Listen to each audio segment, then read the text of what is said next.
Hello friends, we're going to be jumping into Joshua chapter 10 and I am really excited to be reading the Bible tonight. Just really grateful to be in the presence of God, to be able to speak to Him, to be able to hear from Him, just to have Him in our lives in such a present and powerful way, to be able to fellowship together and to hear from Him.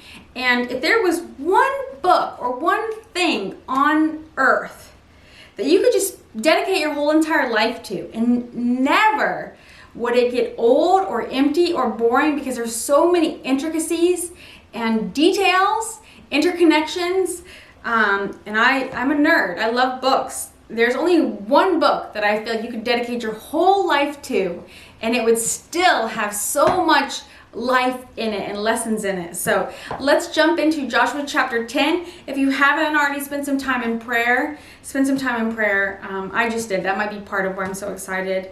God is good. So Joshua chapter 10, and I'm reading out of the NLT Application Study Bible, but whatever version of the Bible is good. Israel defeats the southern armies. Adoni-zedek, king of Jerusalem, heard that Joshua had captured and completely destroyed Ai and killed its king, just as he had destroyed the town of Jericho and killed its king.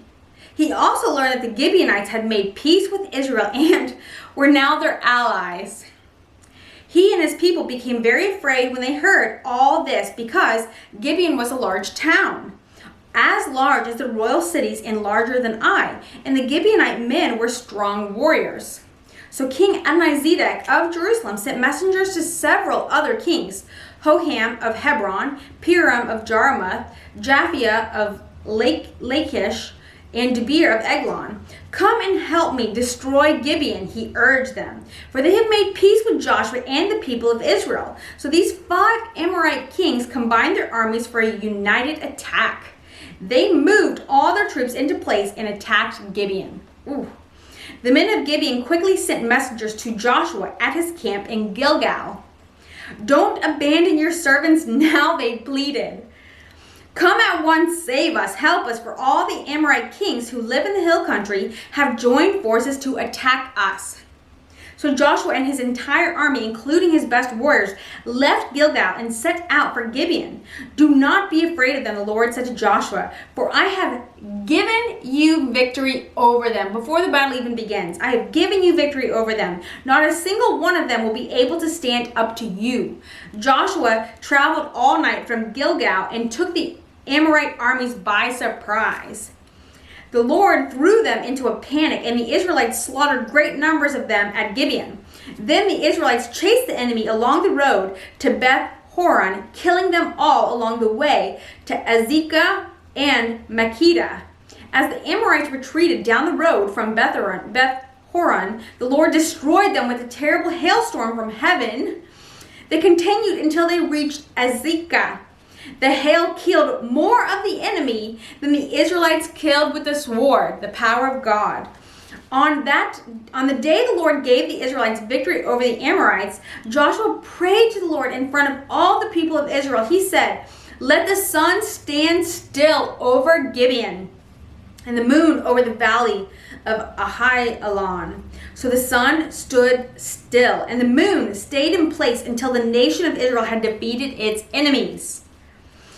That's perfect, because today, if you're actually watching this in live time, and you probably aren't because it is night, but today's Veterans Day in the United States of America, so happy Veterans Day to those of you who are veterans and their families. In this event, not recorded in the book of Jasher, the sun stayed in the middle of the sky, and it did not set as on a normal day. There's never been a day like this one before or since, when the Lord answered such a prayer. Surely the Lord fought for Israel that day. Then Joshua and the Israelite army returned to their camp at Gilgal. During the battle, the 5 kings escaped and hid in a cave at Makkedah. When Joshua heard that they had been found, he issued this command: "Cover the opening of the cave with large rocks and place guards at the entrance to keep the kings inside. The rest of you continue chasing the enemy and cut them down from the rear. Don't give them a chance to get back to their towns, for the Lord your God has given you victory over them." So Joshua and the Israelite army continued the slaughter and completely crushed the enemy. They totally wiped out the 5 armies except for a tiny remnant that managed to reach their fortified towns. Then the Israelites returned safely to Joshua in the camp at Makkedah. After that, no one dared to speak even a word against Israel. Then Joshua said, "Remove the rocks covering the opening of the cave and bring the 5 kings to me." So they brought the 5 kings out of the cave, the kings of Jerusalem, Hebron, Jarmuth, Lachish, and Eglon. When they brought them out, Joshua told the commanders of his army, "Come and put your feet in the kings' necks." And they did as they were told. "Don't ever be afraid or discouraged," Joshua told his men. "Be strong and courageous, for the Lord is going to do this to all of your enemies." Then Joshua killed each of the 5 kings and impaled them on 5 sharpened poles, where they hung until evening. As the sun was going down, Joshua gave instructions for the bodies of the kings to be taken down from the poles and thrown into the cave where they had been hiding. Then they covered the opening of the cave with a pile of large rocks, which remain there to this very day. There's been a lot of piles of rocks in the book of Joshua. That same day, Joshua captured and destroyed the town of Makkedah. He killed everyone in it, including the king, leaving no survivors. He destroyed them all, and he killed the king of Makkedah as he had killed the king of Jericho. Then Joshua and the Israelites went to Libnah and attacked it. There, too, the Lord gave them the town and its king. He killed everyone in it, leaving no survivors. Then Joshua killed the king of Libnah as he had killed the king of Jericho. From Libnah, Joshua and the Israelites went to Lachish and attacked it. Here again, the Lord gave them Lachish. Joshua took it on the 2nd day and killed everyone in it, just as he had done in Libnah. Reading in the Bible versus reading out loud is such a different experience. During the attack on Lachish, King Hoham of Gezer arrived with his army to help defend the town, but Joshua's men killed him and his army, leaving no survivors. Then Joshua and the Israelite army went on to Eglon and attacked it. They captured it that day and killed everyone in it. He completely destroyed everyone, just as he had done at Lachish. From Eglon, Joshua and the Israelite army went up to Hebron and attacked it. They captured the town and killed everyone in it, including its king, leaving no survivors. They did the same thing to all the surrounding villages. And just as he had done at Eglon, he completely destroyed the entire population.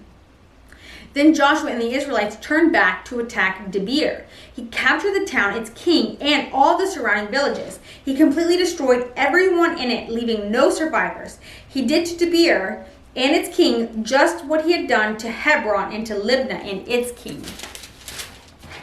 So Joshua conquered the whole region, the kings and people of the hill country, the Negev, the western foothills, the mountain slopes. He completely destroyed everyone in the land, leaving no survivors, just as the Lord, the God of Israel, had commanded. Joshua slaughtered them from Kadesh Barnea to Gaza and from the region around the town of Goshen up to Gibeon. Joshua conquered all these kings and their land in a single campaign, for the Lord, the God of Israel, was fighting for his people. Then Joshua and the Israelite army returned to the camp at Gilgal. And I don't want to get into too many little side notes, but because we are people of God, all of this killing should come at somewhat of a discomfort. But God didn't want Israel to be negatively impacted by the people here. And the people that are asked to be removed and don't get to be removed, they end up causing problems down the road. So it's very beneficial if you're reading through the Bible. As much as reading through the Bible alone is beneficial, I do like study Bibles and reading commentaries to connect the pieces together, because oftentimes God does give people like Rahab the opportunity to show that they're a people after the one true God. And after God has granted that opportunity and the people choose to harden their hearts against him, then God has to do what he thinks is best according to his will. And yes, we are under a new covenant, but I'm reading through the Old Testament. Chapter 11. When King Jabin of Hazor heard what had happened, he sent messages to the following kings: King Jobab of Madon, the king of Shimron, the king of Ashaph, all the kings of the northern hill country, the kings in the Jordan Valley south of Galilee, the kings in the Galilean foothills, the kings of Naphoth Dor on the west, the kings of Canaan, both east and west, the kings of the Amorites, the Hittites, the Perizzites, the Jebusites in the hill country, and the Hivites in the towns on the slopes of Mount Hermon in the land of Mizpah. All these kings came out to fight. Their combined armies formed a vast horde, and with all their horses and chariots, they covered the landscape like the sand on the seashore. The kings joined forces and established their camp around the water near Merom to fight against Israel. Then the Lord said to Joshua, "Do not be afraid of them. By this tomorrow I will hand all of them over to Israel as dead men.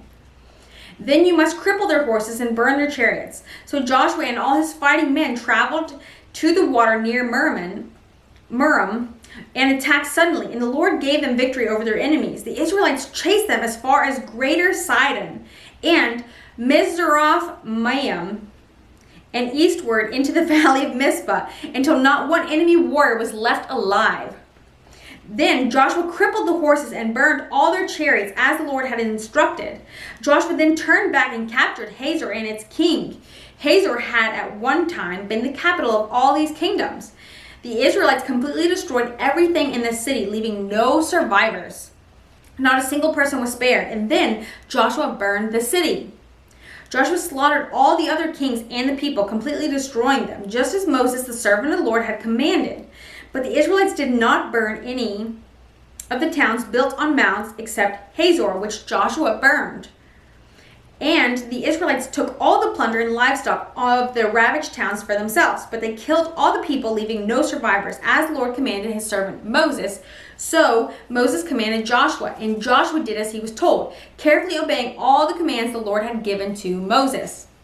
So Joshua conquered the entire region, the hill country, the Negev, the whole area around the town of Goshen, the western foothills, the Jordan Valley, the mountains of Israel, and the Galilean foothills. The Israelite territory now extends all the way from Mount Halak, which leads up to Seir in the south, as far as Baal-gad at the foot of Mount Hermon in the valley of Lebanon. Joshua killed all the kings of those territories, waging war for a long time to accomplish this.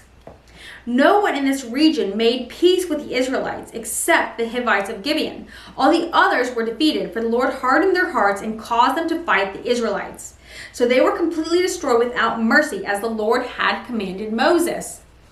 During the period, Joshua destroyed all the descendants of Anak who lived in the hill country of Hebron, Debir, Anab, and the entire hill country of Judah and Israel. He killed them and completely destroyed their towns. None of the descendants of Anak were left in all the land of Israel, though some remained in Gaza, Gath, and Ashdod. And those will come back again later in the Bible. So Joshua took control of the entire land, just as the Lord had instructed Moses. He gave it to the people of Israel as their special possession, dividing the land among the tribes, so the land finally had rest from war. Amen to that. So that is the end of Joshua chapter 10 and 11, and I'm thoroughly enjoying it. I do encourage you to spend some time in commentaries, looking at a study Bible, because that's hugely beneficial. And the next time I read through the Bible, I'm going to be adding study material to it, not of my own study, but of what I'm reading from scholars and theologians and people with a stronger mind of this stuff than I have. So thank you for joining me in reading, and I hope to see you soon. Have a blessed day.